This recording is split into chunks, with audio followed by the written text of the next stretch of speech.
On the evening of August 20th, 1989, a quiet neighborhood in Beverly Hills was shattered by violence. Inside a luxury mansion, a wealthy couple sat watching television in their living room. Moments later, gunfire exploded through the house. Shot after shot echoed through the walls. When police arrived, they discovered a horrifying scene. Entertainment executive José Menendez and his wife Kitty Menendez had been brutally murdered. Their bodies were riddled with shotgun blasts. At first, detectives believed it was a mob-style execution, but the truth would soon become far more disturbing. Because the killers weren't strangers, they were the victims' own sons, Lyle Menendez and Erik Menendez.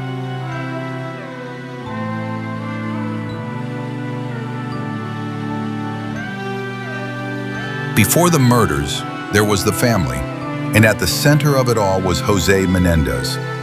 Born in Havana, José immigrated to the United States as a teenager. He was ambitious, driven, relentless. José eventually became a powerful executive in the entertainment industry, working with companies like RCA Records. He helped manage major artists and oversaw millions of dollars in business deals. His success allowed the family to live in one of the most expensive neighborhoods in America. But those close to the family described José as controlling, strict, and sometimes terrifying.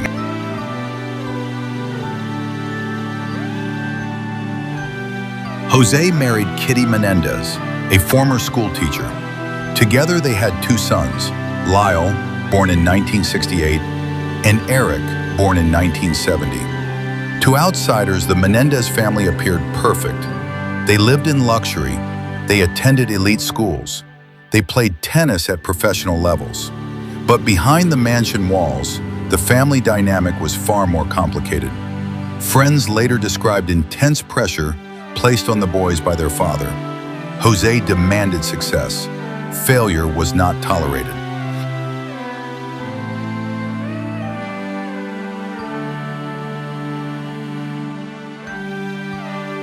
The Menendez parents were relaxing in their living room. They were watching television. Suddenly, two gunmen entered the room carrying 12-gauge shotguns. The attack was merciless. José was shot first. The blast nearly destroyed the back of his head. Kitty attempted to crawl away, but the attackers reloaded and fired again. When the gunfire stopped, the living room was soaked in blood. The killers left the mansion quietly.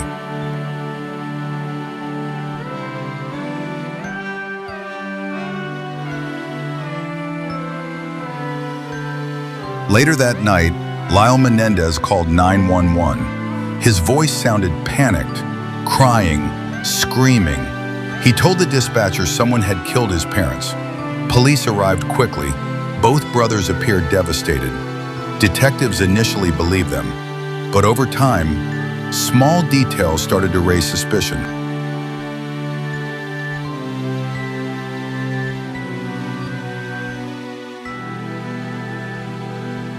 After their parents died, the brothers inherited millions, and they began spending it immediately. Luxury watches, sports cars, expensive restaurants, private tennis coaches. Within 6 months, they spent nearly $700,000. Investigators started asking questions. Were these grieving sons or calculating killers?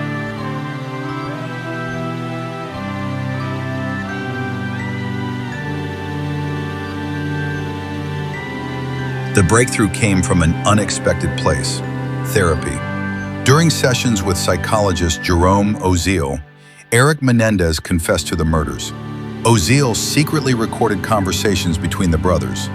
Later, his mistress reported the confession to authorities. Suddenly, detectives had the evidence they needed. In 1990, both brothers were arrested.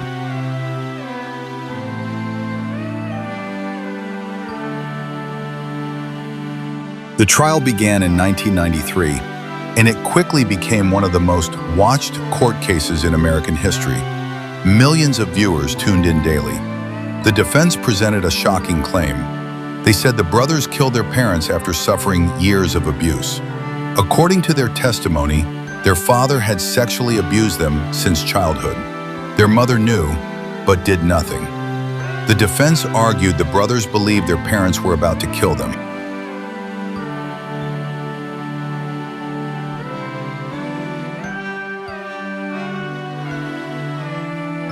Prosecutors rejected the abuse claims. They argued the murders were motivated by greed. The brothers wanted access to their parents' $14 million fortune. Evidence showed they had purchased shotguns just days before the murders. To the prosecution, this was not self-defense. It was premeditated murder. The first trial ended in a hung jury. Some jurors believed the abuse claims.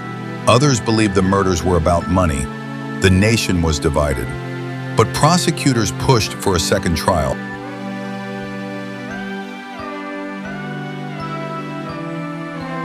In 1996, the second trial ended with a clear decision.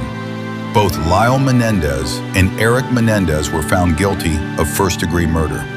They were sentenced to life in prison without the possibility of parole.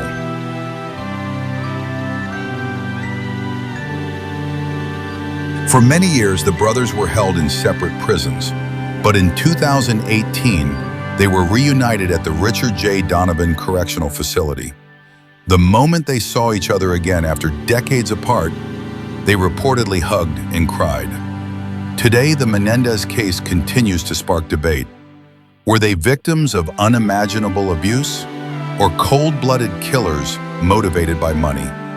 The answer may never be fully known.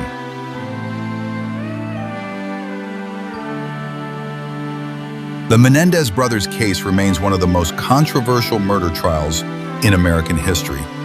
A story of wealth, family secrets, violence, and a truth still debated more than 3 decades later.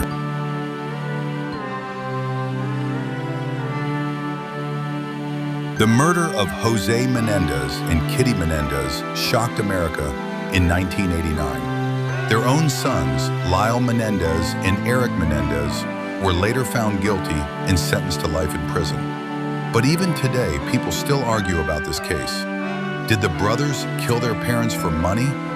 Or were they reacting to years of abuse inside their home? What do you think? Tell us your opinion in the comments below. And if you enjoyed this true crime documentary, don't forget to like the video, subscribe to the channel, and turn on notifications for more true crime stories.